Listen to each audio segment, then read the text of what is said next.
नेताजी ये कह रहे हैं कि ये जो सरकार है वो मुसलमानों का धार्मिक अधिकार छीन रही है।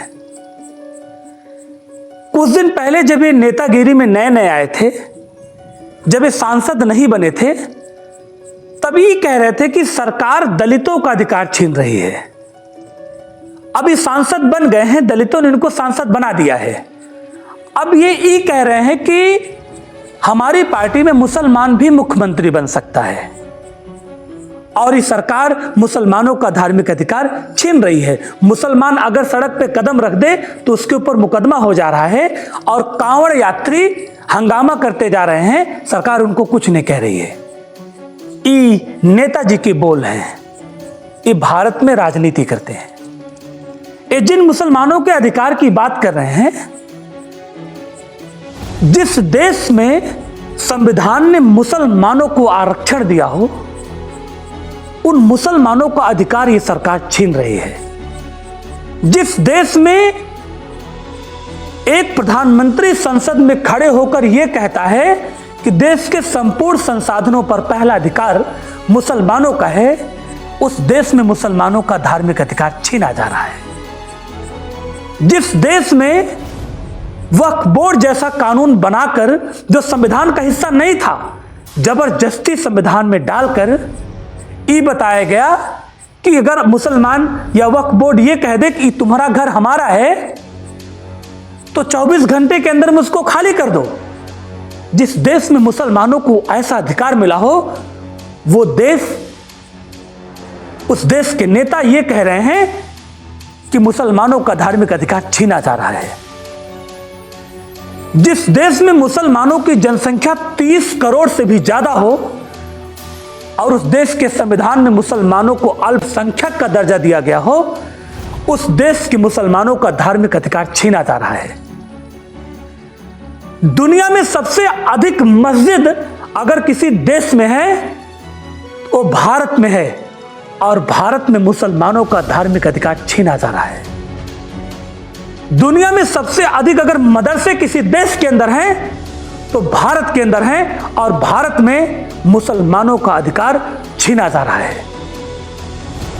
दुनिया में अगर किसी देश के मुसलमानों को यह अधिकार मिला है कि वो अपना पैसा विदेश में किसी मुसलमान को अनुदान कर सकता है, तो वो भारत देश है, और भारत में मुसलमानों का अधिकार छीना जा रहा है। दुनिया में कुल 56 इस्लामिक स्टेट हैं। पूरी दुनिया के अंदर किसी जाति, किसी धर्म का इतना बड़ा संगठन नहीं है जितना बड़ा मुसलमानों का है, और मुसलमानों का धार्मिक अधिकार छीना जा रहा है। 56 मुसलमानों के देश में भारत का नाम नहीं है, लेकिन आपकी जानकारी के लिए मैं बता दूं कि भारत दुनिया का दूसरा सबसे बड़ा मुसलमान देश है। पहले स्थान पे इंडोनेशिया आता है, दूसरे स्थान पर भारत देश है, जिस देश में यह कहा जाता है कि मुसलमानों का अधिकार छीना जा रहा है, मुसलमानों की धार्मिक आजादी को छीन ले रही है सरकार। सिर्फ मुसलमानों के लिए नंगा नाच नाचती हैं आपके देश की तमाम राजनीतिक पार्टियां, और मुसलमानों का अधिकार छीना जा रहा है। वह भारतीय नेताओं की क्या बात है भाई कि मुसलमानों को इतना प्रताड़ित किया जा रहा है। जिस देश में मुसलमानों को संविधान द्वारा सबसे ज्यादा ताकत दी गई हो, उस देश के नेता ये कहते हैं कि मुसलमानों का धार्मिक अधिकार छीना जा रहा है। एक बार पाकिस्तान में जाकर हिंदुओं की स्थिति देख के आओ। चंद्रशेखर रावण जो नेतागिरी चमका रहे हैं, इनकी मैं बता दूं कि 65 लाख दलित सिर्फ बांग्लादेश में मुसलमानों ने काट के फेंक दिया। सर, 70,000 दलित कांग्रेस सरकार ने पंजाब से कश्मीर भेज दिया था मल मूत्र साफ करने के लिए।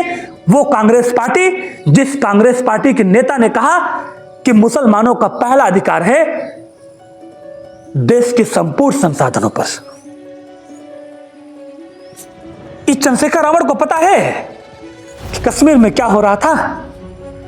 नहीं, ये आदमी टोटली बेशर्म है, इसको सिर्फ अपनी राजनीति से मतलब है, इसको दलितों से कोई लेन देन नहीं है।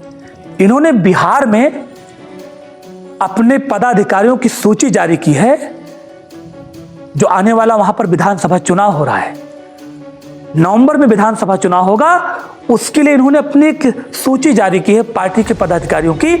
40 जिलों में से 10 जिलों के पदाधिकारी जो मुख्य पदाधिकारी हैं वो मुसलमान हैं, 25% सिर्फ मुसलमान हैं। दलितों के उत्थान के लिए आजाद समाज पार्टी बनाया था इन्होंने। बिहार आजाद समाज पार्टी का जो अध्यक्ष है वो जौहर आजाद है, मुसलमान है, और ये दलितों के अधिकार के लिए लड़ रहे थे।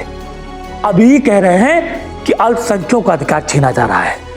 अब अल्पसंख्यक की परेशानी दूर करने भैया गए हैं और दलित समाज जो है वो बहुत मजबूत हो गया है। दलित जो है वो ताली बजाएं, उनका उत्थान हो चुका है। पहले मायावती कर रही थी, काशीराम कर रहे थे, डॉक्टर बी आर अम्बेडकर करके चले गए, भैया भी करके थक गए हैं। अब कोई अगला नेता आएगा जो इनकी वोट पर नेता बनेगा, फिर बोलेगा कि हम अल्पसंख्यकों को मुख्यमंत्री बनाने आए हैं। क्या जहिलप्पन का एक लेवल होता है भाई। मैं ये कह रहा हूं कि भारतीय जनता पार्टी मुसलमानों के खिलाफ है, बिल्कुल सही है यार, मुसलमानों के खिलाफ है। कौन से मुसलमान को भारतीय जनता पार्टी की एक योजना से बाहर कर दिया गया? नहीं, खिलाफ है, मैं भी मानता हूं इसको कि बहुत खिलाफ है, बहुत ज्यादा बुलडोजर चला रहे हैं, मुसलमानों की प्रॉपर्टी पे उनकी मस्जिद गिरा दे रहे हैं। बेशक वो किसी दूसरे की जमीन पे बनी हुई है, लेकिन बना ली है तो उनका हो गया है। जिस दिन आप पे आएगी अल्पसंख्यकों का वो करतूत जिसने रूह कपा दी देश की, तब समझ में आ जाएगा कि अल्पसंख्यक देश का कितना कमजोर है। सच, ये नंगा नाच नाचना बंद करिए, ये देश सबका है। अल्पसंख्यकों का जितना अधिकार संविधान में दिया गया है, दलितों को भी उतना अधिकार नहीं दिया गया है। आपकी अपनी इस वीडियो पे क्या राय है, कमेंट बॉक्स में जरूर बताइएगा।